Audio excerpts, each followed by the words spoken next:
자, 이번 시간은 여러분들 신앙생활 속에서 필요한 내용들, 의심 나는 부분들, 성경 공부를 하면서 또 설교를 듣는 중에서 의심이 되었던 그런 부분들을 우리가 함께 질문하고 또 나누는 그런 시간으로 갖도록 하겠습니다. 자, 먼저 일단 여러분들 중에서 질문하실 거 있으면 먼저 손을 들어서 얘기하시기 바랍니다. 예.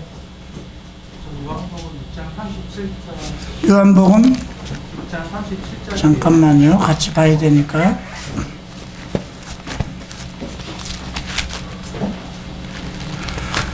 요한복음 6장 37절이라고 그랬습니까? 네. 자, 아버지께서 내게 주신 자는 다 내게로 올 것이요 내게 오는 자는 내가 결코 내어쫓지 아니하리라. 자, 이 말씀 속에서 어떤 부분이요? 어떤 깊은 뜻이 있는지 그게 알 것 같아요. 아버지께서 내게 주시는 자, 이것은 그러면 아버지께서 주님 예수를 믿도록 이미 예비하신 자들은 어떤 자인가, 그거부터 생각해야죠.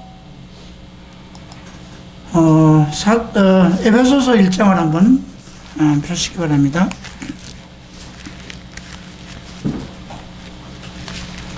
에베소서 1장 4절 보면, 곧 창세전에 그리스도 안에서 우리를 택하사 우리로 사랑 안에서 그 앞에 거룩하고 흠이 없게 하시려고 그 기쁘신 뜻대로 우리를 예정하사 예수 그리스도로 말미암아 자기의 아들들이 되게 하셨다고 그랬어요. 그죠? 근데 창세전에 예정된 거예요. 그죠? 그리스도 안에서 우리를 택했다. 자, 이 말씀, 그러니까 우리가 예수를 믿게 된 거는 이미 하나님 안에서는 예정되어 있다는 거예요. 근데 칼빈주의에서 얘기하는 예정서랑은 조금 달라요. 하나님 안에서는 모든 사람이 다 예정되어 있어요. 그분은 전지하시기 때문에. 우리는 그러나 그러면 뭐 전도할 필요 없겠네? 다 예정되어 있으니까, 이런 생각이죠. 그러나 우리는 어떤 사람이 예정되어 있는지 몰라요. 그죠? 근데 그 사람이 하나님을 믿는 건 반드시 복음을 들어야만 돼요. 그죠?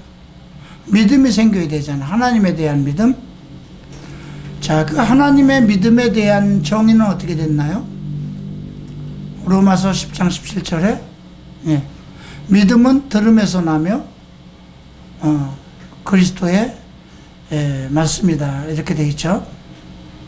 그러니까 그리스도의 말씀을 들으면서 믿음이 생길 수 있다는 거예요. 그래서 우리가 복음을 전하는 거예요. 그런데 예정되지 않은 자는 결코 하나님을 믿지 않게 되느냐. 근데 오늘 예수님께서도 그렇게 얘기했어요. 내게 주시는 자는 이미 다 하나님 안에서 결정된 거예요. 예수 그리스도 안에서 예정된 자들이에요. 다 내게로 올 것이요. 어떤 상황 속에서 나는 30살에 믿었지만 어떤 사람은 부모가 예수를 믿어서 어려서 믿는 사람도 있고요. 친구를 따라서 믿는 사람도 있어요. 그죠? 또 생활이 너무 고달파서 어떤 사람은 교회 종소리를 듣고 믿는 사람도 있다고 그래요. 건강이 안 좋아서 뭐 어떤 그 기적을 체험하기 위해서. 우리 성경에 다 그렇게 나오잖아요. 그죠? 소경, 귀신 들린 자. 예. 이런 자들이 원래 예수를 믿을 수 없는 그런 존재들이에요. 그럼에도 불구하고 소경이 눈을 뜨고 귀머거리가 듣게 되고, 그것이 이제 그 예정 속에 있는 거예요. 그러니까 그런 자들이 예수를 만났을 때 눈을 뜨고 안진뱅이가 일어나고 또 귀머거리가 듣게 되고, 예수 믿겠어요, 안 믿겠어요? 그 사람들은 절실한 거예요. 그죠? 그래서 예수를 믿어요. 그래서 오늘 30절에 내게 주시는 자는 내게로 올 것이요 내게 오는 자는 내가 결코 내어 쫓지 아니하리라. 이 말씀은 우리가 정말 이게 큰 은혜구나. 내가 예수 믿은 것이 그냥 믿은 것이 아니구나. 내가 하나님의 예정 가운데 있었던 사람이구나. 이렇게 생각하는 것이 옳겠죠. 그래서 오늘 그 네 가지 마지막 날에 내가 그를 살리라 하는 그 네 가지 말씀을 하셨는데, 첫 번째는 뭐라고 그랬어요? 나를 보내신 이의 뜻은 내게 주신 자 중에서 내가 하나도 잃어버리지 않고 마지막 날에 다시 살리는, 한 사람도 잃어버리지 않는다. 왜냐하면 주님은 완전한 분이니까, 하나님도 완전한 하나님이니까. 그래서 예수께 주신 모든 자들이 마지막 날이라고 그랬어요. 우리는 어떤 사람의 단면만 봐요. 그죠? 어떤 사람이 예수를 믿다가, 어려서 예수를 믿다가 교회를 떠날 수도 있어요. 그리고 아주 더 나쁠 수도 있어요. 우상에 사로잡혀서 다른 악한 짓을 하고 다닐 수도 있어요. 근데 그런 사람에 대해서 우리가 단정하면 안 돼요. 그 사람이 오늘 이 말씀대로 하나님 안에서 예정된 사람은, 그죠? 예. 반드시 마지막 날이 아직 안 왔잖아요. 마지막 날이라는 건 주님의 날인데요. 그 말씀과 함께 우리가 이해를 돕는 말씀을 한번 보죠. 고린도전서 5장입니다.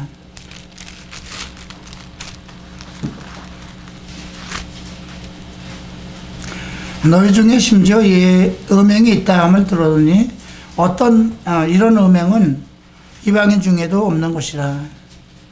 이방인 중에도 없다 그러니까 지금 고린도 교회 성도 중에 어떤 음행을 행하는 자죠. 그러니까 이미 그는 이방인이 아니에요. 예수를 믿었기 때문에. 그죠? 누가 그 아비의 아내를 취하였다. 자기 아버지의 첩하고 어떤 통관을 한 거예요.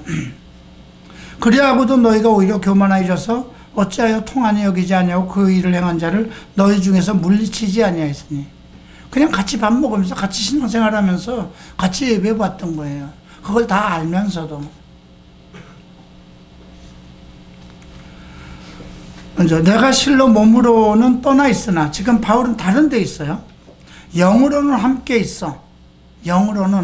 우리가 영으로는 지금 일본에 가 있을 수도 있고요. 그래서 우리의 기도가 매우 중요한 것은 미국에 있는 우리 형제, 북한에 있는 그 누구를 위해서도 기도할 수 있다는 거예요. 자, 영으로는 함께 있어서 거기 있는 것 같이 이 일을 행한 자를, 자기 아비의 첩을 통관한 자를 이미 판단하였다. 뭐라고 더 판단했을까요? 이 사람은 하나님 나라를 상속받을 수 없다. 왜? 음행하는 자였으니까. 그죠? 이미 고린도전서 6장에서 그 얘기가 나오잖아요. 6장 9절 10절에서 나오죠. 음행하는 자, 간음하는 자, 여자처럼 행동하는 자, 남자 동성애자, 술 취하는 자, 이런 자들은 하나님 나라 기업으로 못 받는다고 그랬죠. 이러한 자를 이미 판단하였노라. 주 예수의 이름으로 너희가 내 영과 함께 모여서 우리 주 예수의 능력으로 이런 자를 사탄에게 내어주었으니 이는 육신으로는 멸하고 영은 주 예수의 날에 구원을 얻게 하려 합니다. 이 말씀은요 상당히 깊이가 있어요. 자, 5장 첫 절에서 이런 음행은 이방인 중에서도 없다는 얘기는 뭐예요? 고린도 교회 성도들은 이미 이방인에서 벗어나와서 하나님의 성도라는 거예요. 그죠? 그러면 예수를 믿었을까요? 안 믿었을까요? 당연히 예수 믿었죠. 그러면 예수를 믿었으면 영원히 구원받았는가요? 예. 당연히 하나님의 자녀가 되고 예수를 믿는 순간에 그는 구원을 받았어요. 그죠? 생명책에 농명이 되어 있는 자예요. 그런데 아직 성령의 인도함을 받는 생활을 하지 못해서 어떤 음행과 부끄러움의 그 더러운 육체의 소욕을 이기지 못해서 하지 못할 음행을 해버린 거예요. 그죠?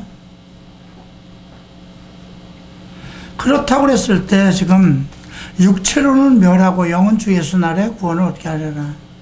이 사람이 육체가 있는 동안에는 글쎄요, 망한다는 거죠. 사도의 권위로 얘기했어요. 이방인에 대한 얘기, 예수 안 믿는 사람한테 얘기한 건 아니잖아요. 예수 안 믿는 사람은 사도의 권위 속에 들어온 게 아니에요. 그러나 고린도 교회는 사도 바울의 권위 아래에 있는 성도들이에요. 그래서 예수 그리스도의 이름과 예수 그리스도의 능력으로 그를 이미 판단하였고 사탄에게 내어줬다고 그랬습니다. 그죠? 그런데 그렇게 해서 육신은 멸하고 주 예수의 날에 구원을 얻게. 주 예수 날은 언제일까요? 예수께서 재림하는 날. 네. 그래서 그러면 이것을 우리가 계시록 20장과 같이 봐야 되는데, 과연 이 사람도 계시록 20장에서 언급된 천년왕국에 들어갈 수 있는 그런 자격을 가진 사람일까? 아니면 21장에서 언급된 것처럼 모든 음부에서 영혼을 내어주고 바다가 내어주고 백보자 심판에서 이루어지는 사건인가? 그 백보자 내용에 이런 말씀이 있어요. 생명책에 농명되지 못한 자는 다 불못에 던진다. 지금 그 21장에 나오는 그 심판은 둘째 사망에 이르는 심판이에요. 백보자 심판은. 믿는 자는 거기 안 들어가요. 믿지 않는 자들 우리 들어가요.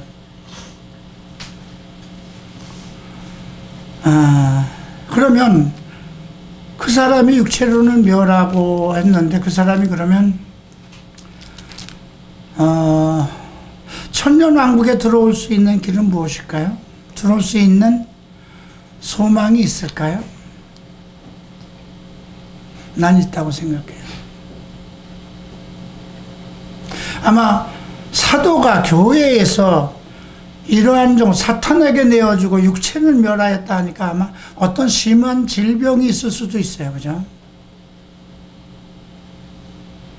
예, 뭐 안정병이도 일으키고 죽은 자도 살리는 그런 권세를 가지고 있잖아요. 주님께서 그런 권세를 줬는데 그를 사탄에게 던져서 육체는 멸하고 했으니까 육체가 멸하는 것은 어떤 방법일까요?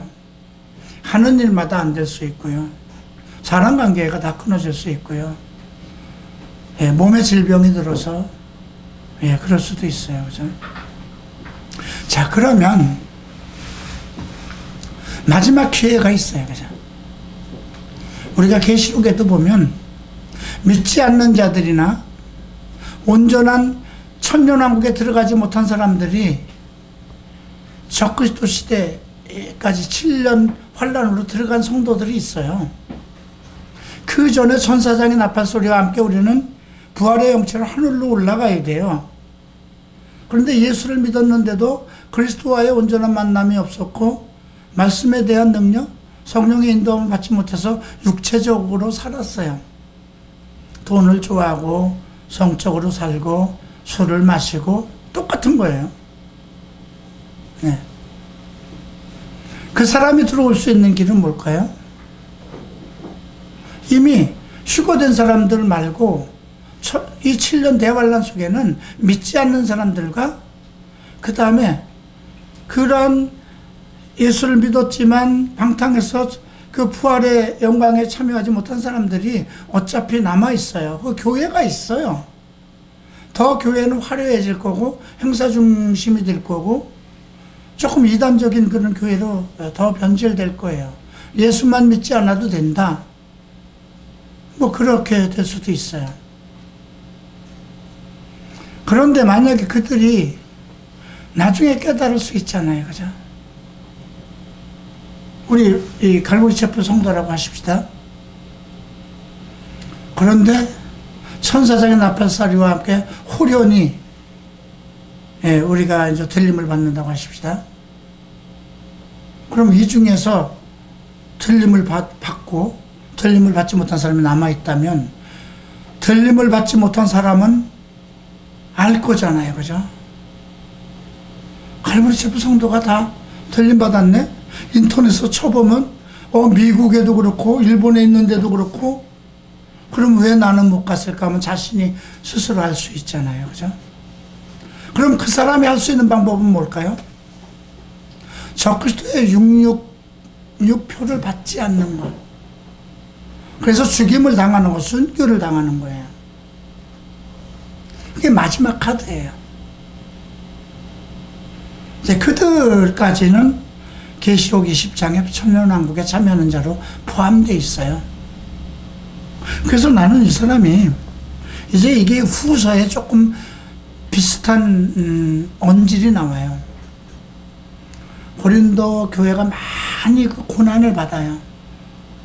그래서 고린도 후서를 보면 위로라는 말이 많이 나와요. 그런데 어느 형제 때문에 그들이 많이 괴로워하고 했던 것. 그걸 언급해요. 이 사람이라고는 딱 집어서 얘기를 하지 않지만, 예. 그런, 그 형제에 대해서, 교회에서 출교됐던 아픔을 가지고 나간 그 사람들을 다시 위로하고 받아들일 수 있는 그런 여유의 마음을 가질 수 있도록 고린도 후서에서 언급하고 있어요. 그래서 오늘, 6장에서 언급되어 있는 말씀, 우선 여러분들은 그렇게 생각했어요. 우리는 아버지께서 다 하나님께서 예수께 보내신 자다. 그렇게 예수 믿을 팔자로 태어난 것이다. 네. 그래서 주님은 내가 쫓지 않는다고 그랬어요. 그죠? 나가는 건 자신이 나가는 거예요. 그죠? 자신이 나간다고 그랬을 때 막지 않으십니다. 우리가 예수를 믿는 것도 예수님 허락 받고 믿은 거 아니에요.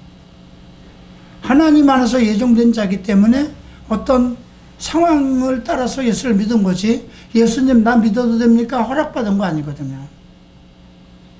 그러면 나가는 것도 마찬가지예요. 주님은 내어 쫓지 않는다는 거예요. 여러분들이 술을 먹는다고 해서, 방탕한 생활을 한다고 해서, 그리고 내게 주신 장에서 하나도 잃어버리지 않는다. 주님의 계획이에요. 그러니까 대환란 기간을 통해서라도 반드시 나는 예수를 믿은 사람들은, 하나님의 사람들은 대환란을 통해서라도 반드시 천년왕국으로 들어온다고 생각을 해요. 그러면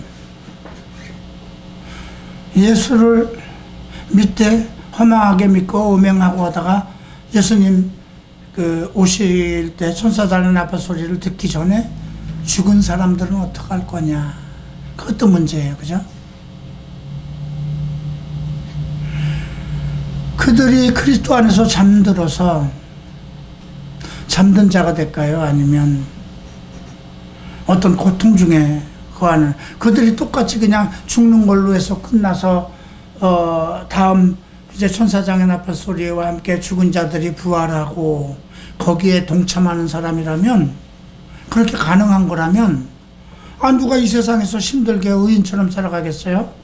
술 먹고 성적으로 놀고 다 즐기면서 살다 어차피 예수는 믿었고 교회는 다녔고 했으니까 내가 죽으면 어차피 잠들다가 천사장 나팔 소리를 들을까. 난 그렇게 된다고 생각하지 않아요. 그들의 문제는 어떻게 될까요? 나는 백보자로 들어가지 않을까 싶은 생각도 들어요. 백보자 심판에 들어가는 사람은 믿지 않는 자들, 과거 이스라엘 사람들, 예수를 영접하지 않았던 사람들 중에 온전히 하나님을 바라지 않았던 사람들, 수월 속에 예, 그 속에 들어가 있던 사람들, 사탄의 권세 속에 있었던 사람. 그래서 그들의 행위대로 심판한다고 작은 책이 있고, 그 다음에 생명책이 있다고 두 책이 있어요. 하나는 그들의 행위, 자기들의 행한 모든 행위의 책대로 심판을 받아요. 하나는 생명책이에요. 근데 생명책에 그 사람이 예수를 믿은 것이 있다면 어떻게 될까요? 근데 그 부분에 대한 해석은 상당히 좀 힘들어요. 각 교단에서도 교파들도 목사들도 언급하려고 하지 않아요. 그러나 생명책에 농명되지 못한 사람들은 다 불못에 던지오리라 그렇게 기록되어 있어요. 자, 우리가 예수 천당하고 믿은 사람도 많아요. 그러다 죽은 사람도 많아요. 그럼 그런 사람도 믿은 건가? 예수 천당하고 믿었으면 믿은 거예요. 근데 오늘 이 말씀은 하나도 잃어버리지 않고 마지막 날에 다시 살릴 것이다. 그러니까 이것은 7년 대환란 다 끝나고 천년왕국이 끝난 그 상황에서 우리가 점검해 봐야 되는 거라 그렇게 생각이 돼요. 자, 다음 질문.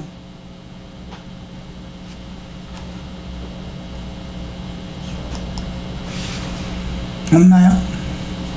한 사람밖에 없는 거예요? 저희 조. 네. 저희 조는 두 가지가 나오는데요. 네. 하나는 계시록에 보면은 이제 사탄이 자기 마지막을 알고 있는데 왜 이렇게 굴복하지 않고 끝까지 사람들을 괴롭히는지 하나가 있고, 또 하나는 예수님을 믿고 어떤 사람은 그냥 평신도로 살아가는 사람도 있고 자기 믿음만 지키면서 살아가는 사람도 있고, 어떤 사람은 또 사역을 또 헌신하는 사람이 있는데, 또 성경책 복음서를 보면 예수님은 자기 제자가 되라고 하시는데 제자가 된다는 게 어떤 건지 두 가지입니다. 우선 제자가 된다는 개념은 무엇일까요? 제자는 배우는 자예요. 스승과 제자가 있어요. 그죠? 예. 예수님의 제자라는 건 예수님의 말씀을, 가르침을 받는 자들이에요. 우리가 예수를 믿으면 주의 성도예요. 그리고 하나님의 자녀죠. 근데 제자라고 했을 때, 제자라는 단어가 복음서에서 처음 나온 거는 사도들을 부르실 때 그 제자를 삼은 거거든요. 그 개념으로 봐야 되는데, 그럼 사도 반열에 들어가지 않은 사람은 제자가 아니, 제자예요. 70인 제자도 나와요. 그죠? 그들이 이름이 누군지는 몰라도 나는 그 70인이 예수님께서 귀신을 쫓아내고 모든 그 질병을 고쳐주고 또 귀머거리, 소경, 눈뜨게 한 그들이 아닐까 싶어요. 그들이 뭐를 했다는 내용은 사복음서에 안 나와요. 그들이 뭐 했겠어요? 소경으로 살다 눈을 떴는데 그 사람이 세상에서 살살 자고 나가겠나요? 아니요. 예, 내 눈으로 예수를 봤는데, 그러니까 그 사람들이 나는 다 70인 제자가 되지 않았나. 우리가 제자라는 것은 우선 하나님의 뜻대로, 그리스도의 뜻대로 따르는 자, 예, 그의 말씀을 배우고 주의 도를 배우는 자, 그래서 나도 예수처럼 살아가는 자, 그죠? 제자가 스승보다 클 수는 없으나 열심히 하면 스승만큼은 된다, 이런 말씀도 하셨어요. 그렇기 때문에 제자라는 것은 꼭 어떤 목사라는 개념이 아니라도 나는 갈보리 채플 성도들은 다 주의 제자라고 그런 개념을 가졌으면 좋겠어요. 우선 말씀을 배우는 쪽이잖아요. 우리는 설교를 듣는다는 개념보다는 주일 설교든 뭐든 말씀 공부를 하는 시간들이에요. 성경을 통해서 예수 그리스도를 만나고 예, 우리의 삶의 지표를 발견하는 거거든요. 그래서 그 주의 제자, 예수의 제자라는 것은 주께 부름을 받고 택함을 받아서, 물론 뭐 사도들은 이렇게 부름을 받아서 사도가 됐어요. 지금도 그럴 수 있느냐? 예, 지금도 그럴 수 있어요. 바울도 다른 일로 갈 때 광야에서 다메섹에서 만나서 예수 만난 거잖아요. 부르심이 없으면 그렇게 못 하잖아요. 나 역시도 부르심이 없으면 동성애 생활하다가 그렇게 잘 되는 가게 다 접어놓고 일본까지 가서 그렇게 고족한 생활을 하고, 그리고 정말 20년 동안 성도도 없이 아무것도 안 되는 성경 연구나 하는, 그런 한국에서 인정도 받지 못하는 그런 생활 하겠어요. 예. 부르심의 확신, 제자로 부르심에 대한 확신이 있기 때문에 그 길을 가는 거거든요. 예. 또 한 가지는 아까 계시록 말씀인데 어떤 말씀이었죠? 사탄이 잘 결말을 아는데 왜 굴복하지 않고 사람들을 끝까지. 그건 사탄의 본분이니까. 네. 그 악한 사람들이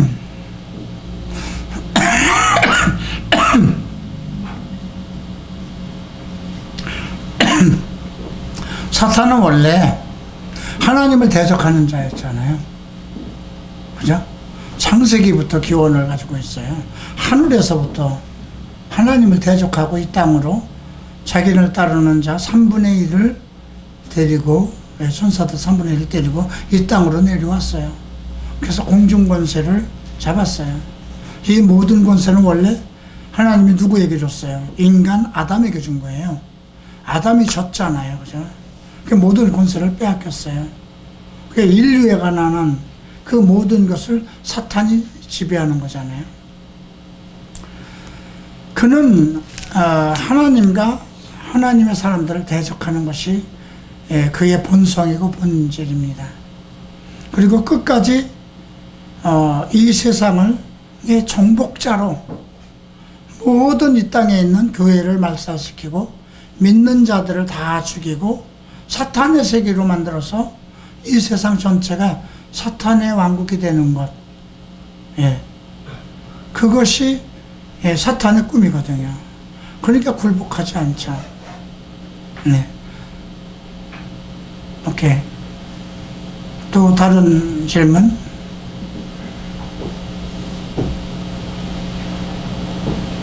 네. 마가복음 7장 27절 보면은 예수님이 그 수로보니게 여인 네. 간구에 좀 맹맹하게 반응을 하신 것 같은데, 네. 왜 그런 반응을 보이셨는지. 네, 마가복음 6장과 이거는 마태복음과 같이 봐야 돼요. 수로보니게 여인은 헬라인이에요. 이방 여인이고 하나님을 믿지 않아요. 근데 예수님께서 지금 그 두로 지방으로 들어가서 귀신 들린 딸을 둔 수로보니게 여인이 와서 막 소리 지르는 거예요. 내 딸이 귀신 들렸습니다. 근데 예수님이 들은 척도 하지 않아요. 그런데 계속 소리를 지르는 거예요. 제자들도 아우 좀 어떻게 좀 해보십시오. 너무 시끄럽습니다. 그러니까 자녀로 먼저 배불리 먹게 할지니 자녀의 떡을 취해서 개들에게 던짐이 마땅치 않다. 나는 이제 마태복음을 보면 나는 이스라엘 사람을 위해서 왔다 그랬어요. 그렇기 때문에 이스라엘 백성들, 하나님을 믿는 이스라엘 백성들에게 줄 그 떡을 취해서 너희들에게, 너 같은 지방인에게 줘야 할 이유가 없다. 이렇게 말씀한 겁니다. 그랬더니 옳소이다. 상 아래 개들도 아이들이 먹던 부스러기를 먹습니다. 나는 당신이 어떤 분인 줄 압니다 이거야. 내가 알게 된 건 이스라엘 백성들을 통해서 그냥 한마디 한마디 들은 메시아에 대한 말씀, 예, 하나님에 대한 말씀, 그런 것을 듣고 나는 당신이 메시아인 걸 압니다. 그러니까 나는 이스라엘 백성들도 아니고 그 상아래 떠 있는 예수님이 개라고 이렇게 그 비유했잖아요, 그죠? 이방 여인을. 그게 좋습니다. 우리는 개나 마찬가지입니다. 자기의 신분 뭐 그런 걸 다 생각하고. 그렇지만 그 개들도 아이들이 먹던 부스러기를 먹습니다. 당신의 자녀들, 그들을 통해서 한두 마리 들은 걸로 나는 당신이 메시아인 건 줄 압니다. 그래서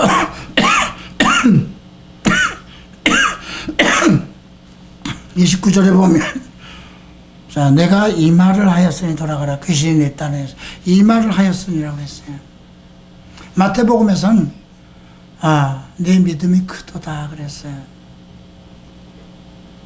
이 여인은 이스라엘 백성처럼 택함을 받지도 못하고, 그럼에도 불구하고 메시아에 대한 교육도 바로 듣지 못하고, 그런데도 예수 그리스도가 메시아인 걸 알았어요. 왜? 이스라엘에서 일어나는 소문을 듣고 그 지역을 지나다니는 한두 사람이 전달한 말을 듣고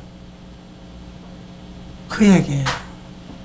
이스라엘 사람들, 그리고 왜 큰 믿음이라고 그랬을까요? 이스라엘 사람들은 자기 나라에서 계시대로 태어나신 예수를 안 믿잖아요, 그죠? 그런데 이 이방 여인은 예수를 알 수가 없어요. 계시는 이스라엘 속에 준 거기 때문에. 아직 성령 강림이 일어나지 않아서 교회 시대가 아직 아니잖아요. 그래서 내 믿음이 크도다, 이렇게. 내가 이 말을 하였으니라는 것 잘 생각해 봐야 돼요. 네. 자, 또 다른 말씀, 다른 부분. 성경들을 질문을 안 하는 거에는 두 가지예요. 너무나 잘 알아서 나보다 낫거나, 그죠? 두 번째는 너무 몰라서 무엇을 해야 될지 모르거나. 또 한 가지 더 있어요. 세 번째는 나를 무시하거나, 그죠? 당신 같은 사람한테 질문해서 뭐 하겠습니까? 셋 중에 선택하세요.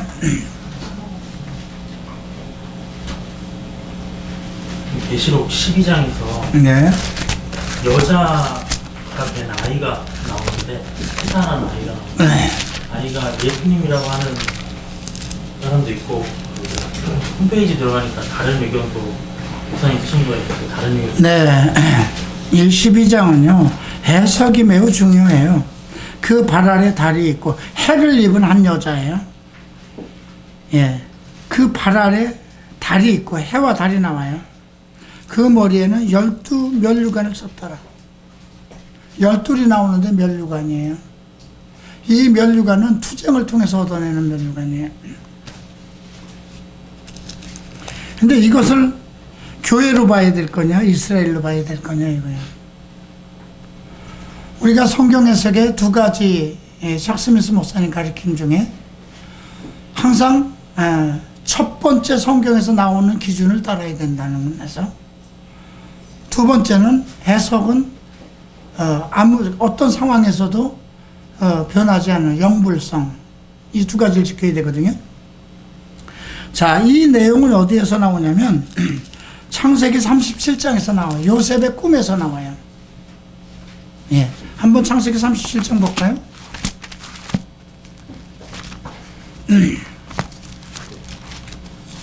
창세기 37장 맞나?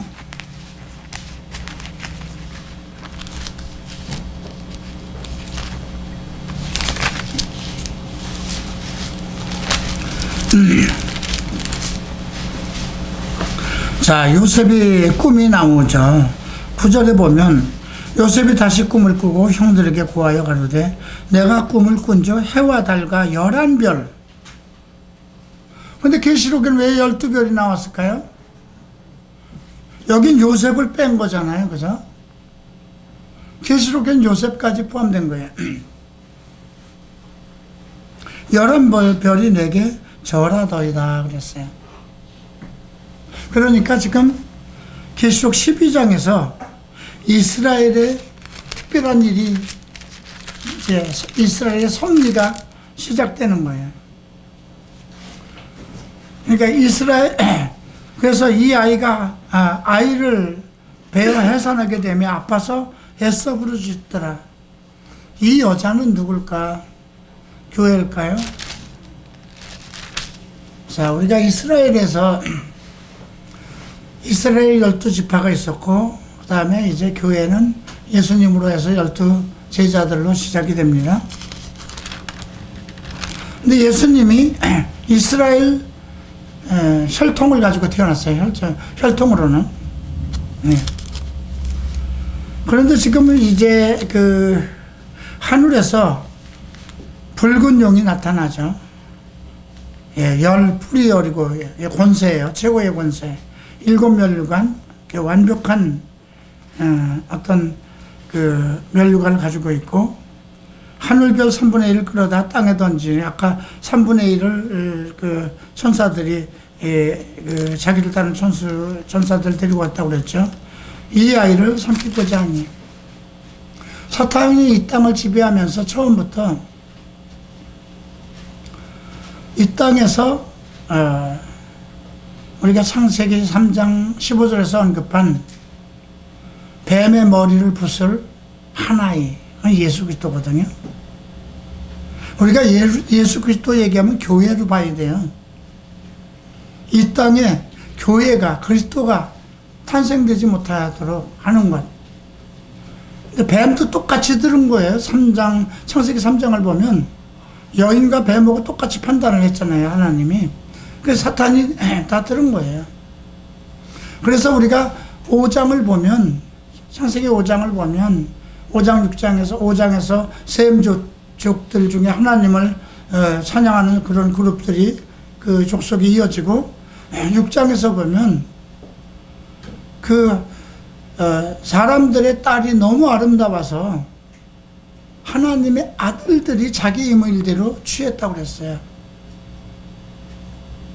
하나님의 아들들이 누구냐면 욥기 1장 6절 7절에 나오는, 거기서 하나님의 아들들이 거기 하나님의 진중에 모였고 사탄도 거기 모였다고 그랬어요. 그 자리에 거기 욥기에 쓴 그 하나님의 아들들의 글자하고 창세기 6장 그 2절에 나오는, 2절인가 12절인가 2절이죠.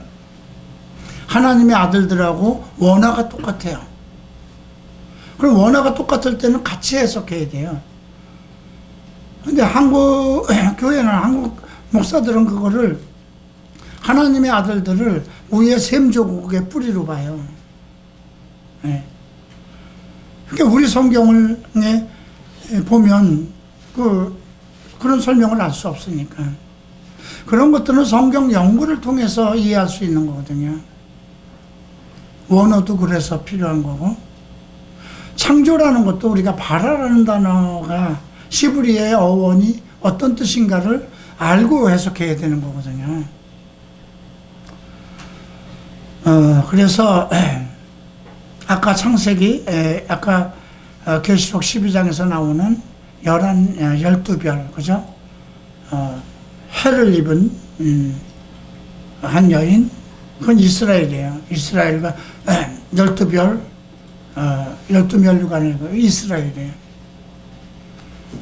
그리고 그 속에서 이제 예수 그리스도가 탄생하는 거죠. 그래서 그런 해석점들을 이렇게 그걸 처음부터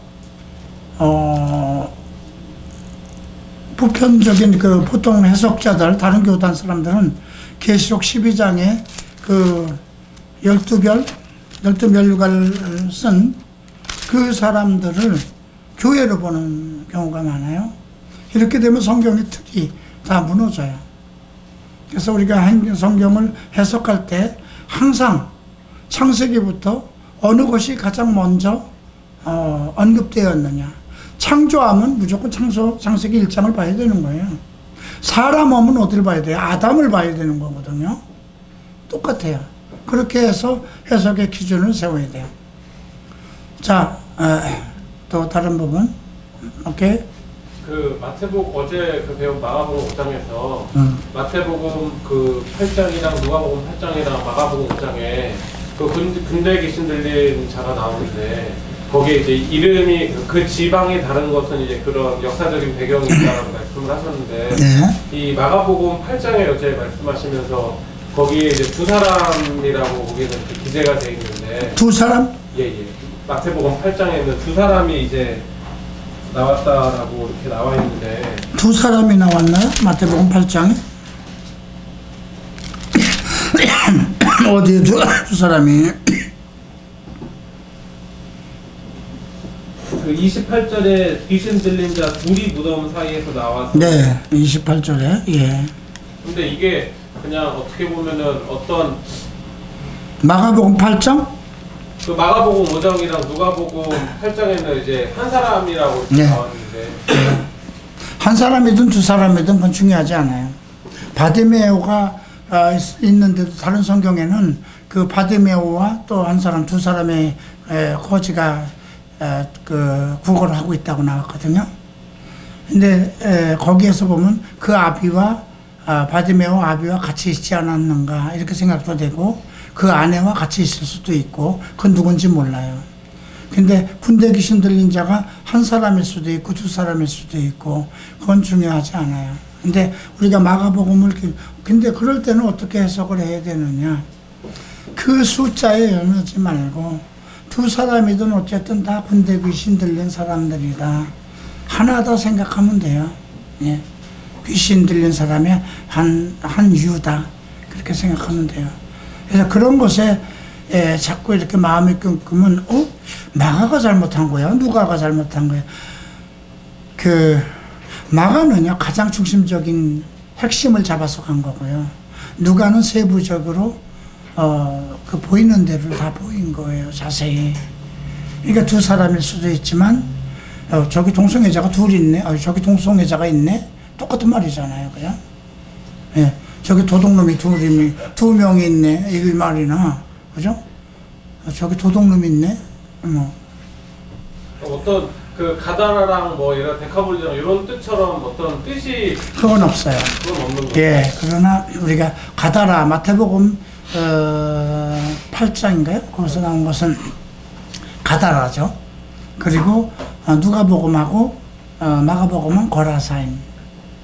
그런데 우리가 생각할 때는 그럼 가다라가 맞는데 거기에 거라사인이 살고 있기 때문에 거라사인 땅이구나 이렇게 해석할 수 있다는 거예요. 이게 보편적인 해석이에요. 그러면 그 사람의 해석은 충분하지 못해요. 성경적인 역사, 우리가 지금 하늘나라 다른 속에다가 이 세상을 살아가는 게 아니잖아요. 두 세계 속에서 살아가잖아요. 이 세상과 하나님의 나라. 하나님의 나라는 영적인 세상이에요. 하나님의 나라와 이 세상이 같은 공간, 같은 시간 속에서 공존하는 거거든요. 예, 그런데 지금 마가가 잘못할 수도 없고 마태복음도 마태가 잘못할 수도 다 그들은 성경은 누가 쓴 거예요? 성령이 쓴 거예요. 그죠? 1.1획도 5점이 없는 거예요. 근데 왜 다르냐? 그래서 그걸 조사해 봐야 되는 거. 왜 다를까? 그랬더니 데카볼리라는 게 나오는 거예요. 10개 성읍. 10개 성읍을 보니까 가다라도 나오고 거라사도 나오고. 그죠? 그러니까 그런 거 있기 때문에 우리가 성경의 비밀을 찾아가는 거잖아요. 그럼 그런 건 어디에서 찾아요? 성경 역사 속에서 찾는 것이 아니라 고대 역사, 그죠? 헬라 문화 역사 속에서 찾을 수도 있고 또 성경 역사에 있는 분들, 내가 저쪽에 보면 저 유리 책장 안에 있는 책이 거기 한번 신약이 누구 건가 한번 좀 봐보세요. 구약은 누구 거고 신약은 누구 거고. 성경 저자가 나오죠. 주석 저자.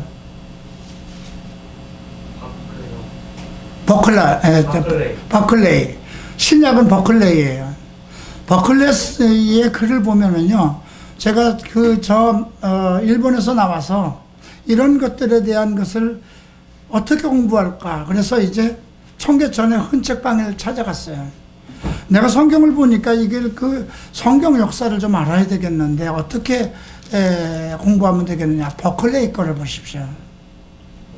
그리고 구약은 매튜 헨리.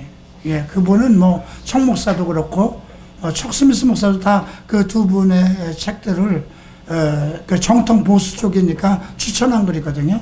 여러분 한번 시간 날 때마다 저기서 뭐 마가복음 보면 내가 설명한 거 그대로 나와가요. 어제 설명한 내용들. 우리가 어떤 것을 공부할 때 내가 뭐 하늘문이 열려서 깨닫는 거 그런 거 없어요. 하늘문이 열려서 깨닫는 건 뭐냐면 어떤 해석의 어려움점이 있을 때 성령의 도움을 받을 수는 있어요. 어떤 적용점으로 연결이 될 수가 있어요. 그렇지만 모든 말씀과 창세기부터 계시록까지 모든 말씀이 서로 조화하고 그 말씀 안에서 이루어지는 그 모든 것들이 하나로 이렇게 내 머릿속에 들어있다고 할 때 어떤 주제가 나오면 그 주제는 어느 부분 속에 연결되어 있다. 이것이 성경을 통째로 우리가 공부를 하고 그 지식이 내게 있을 때 그것을 알려주는 분이 누구예요? 성령이에요. 성령은 뭐라고 그랬어요? 우리에게 가르치시고 생각나게 하신다고 그랬잖아요. 그래서 우리가 공부를 한 거 목사라고 그래서 다 아는 거 아니에요. 나 72살이에요. 그죠? 나이가 70이 넘으면 기억력 상실해요. 지금 이 버클레이라든가 내가 여러분들 우리 교회 그 올해나 돼야 그 이름 기억하는 거 아세요? 예, 처음 온 것도 현준이도 요즘에 와서 박현준이 이렇게 기억하지 처음 오는 사람들은 한 10번 와도 이름을 기억 못해요. 지금 뭐 이제 우리가 버클레이라든가 근데 그 이름이 중요한 건 아니에요. 그 내용이 중요한 거지. 그런 성경을 보면서 그래서 내가 마가복음에 대해서 이 마가복음이 16장밖에 없지만 이것은 정말 그 비밀의 계시가 그 말씀 속에서 창세기 4장 속에서 마가복음 4장 속에서 5장 속에서 각 장마다 아주 특별한 그 계시가 이렇게 내재되어 있어요. 씨 뿌리는 비유. 이게 오늘도 잠깐 설명하잖아요. 바다 위를 건너 같은 사건하고 마가복음 4장에서 나오는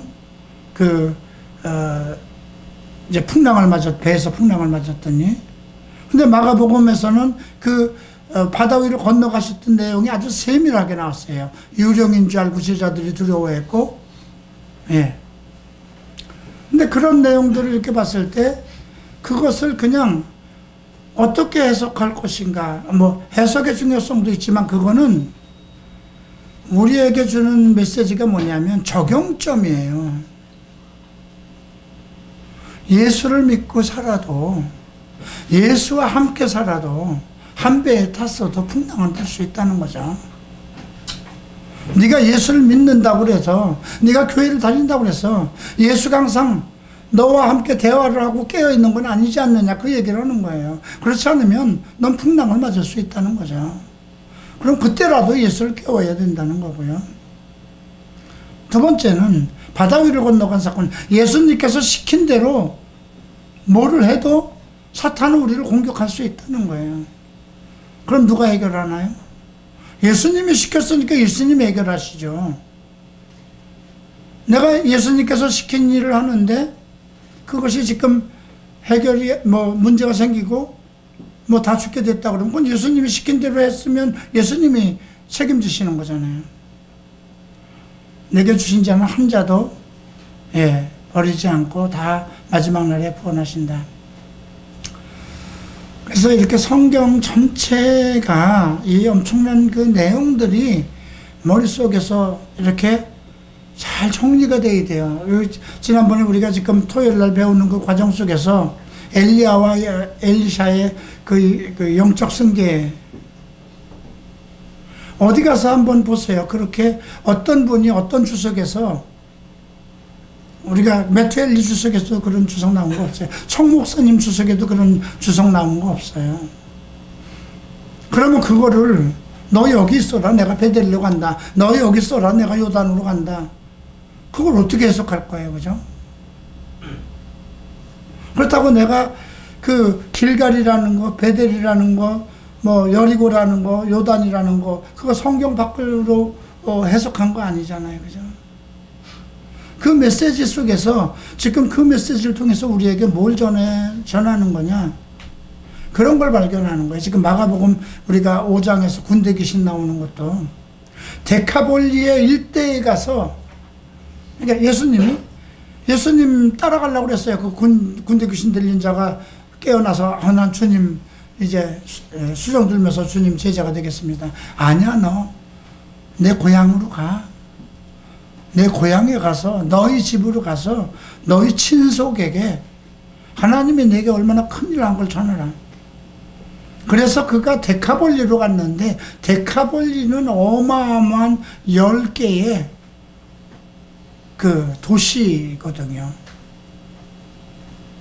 우리가 열발거룩 시대를 상징하는 로마 제국의 그 모습과도 같아요. 저는 앞으로 적그리스도 시대가 가까우면 엄청난 귀신들이 교회를 지배할 거라고 생각해요. 엄청난 군대 귀신들이 교회를 지배할 수 있어요. 그죠? 그래서 그런 것을 볼 때도 어떻게 접근할 것인가. 예. 근데 늘 내가 얘기하지만, 이런 밝은 속에 있다가 밖에 나가면 그 빛이나 똑같아요. 그죠? 근데 흑암임 속에서 어둠 생활을 하던 사람, 갈급하던 사람, 그 인생의 고통과 그 애절함, 그 겪지 말아야 될 정신적인 고통, 영적인 고통, 심각하게 거친 사람들, 군대 귀신 들렸던 자는 그 사람이 하나님의 말씀을 공부했을까요? 못했을까요? 그건 몰라. 어려서 공부를 했는지는 몰라. 유태인이면 공부를 했을 수도 있어요. 그러나 그 사람이 귀신을 쫓아내고 나서 예수를 보는 순간에 그는 모든 것을 알 수 있었던 거예요. 그죠? 하나님에 속한 모든 깊은 곳, 사탄의 깊은 곳까지 내려갔던 사람은, 지배받던 사람은 하나님의 그 깊은 곳까지도 볼 수가 있어요. 그래서 내가 마가복음 그 5장에 나오는 군대 귀신 이야기에 대해서 내가 관심이 깊었기 때문에 그 부분을 더 깊이 공부하려고 하다가, 마가복음을 보니까 이 5장, 6장, 7장, 8장 이렇게 나오면은요, 이거는 정말 그거 마가복음 16장까지 그것만 가지고도 한 절 한 절 이렇게 해석해 나가면 그것만도 정말 뭐 6개월, 1년이 갈 수 있는 그런 아주 깊이가 있는 복음이기도 해요. 자, 질문 또 있습니까?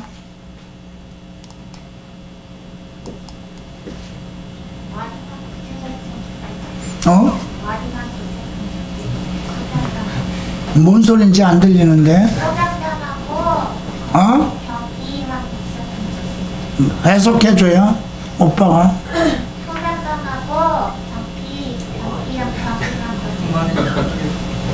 병이 머리 아픈 거 있었으면 좋겠네요. 머리 아픈 거?